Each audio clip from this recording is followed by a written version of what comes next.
জানাচ্ছি।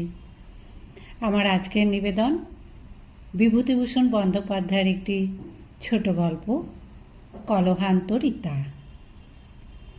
শ্যাম সরকার আমাকে ডেকে বললে, শোনো বাবা, একটু বসো। হাটবাজার করে ফিরছিলাম, বেলা হয়েছে, বেশি বসবার সময়ও নেই। শ্যাম সরকার বুড়ো হয়েছে, বড্ড বকে। আমার এখন ওর বকুনি শুনবার সময় নেই।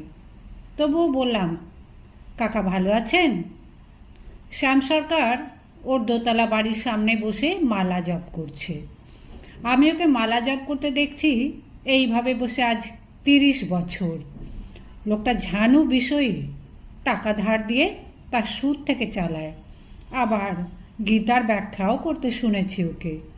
এদিকে মামলা মোকদ্দমা করতে ছাড়ে না, তাও দেখতে পাই।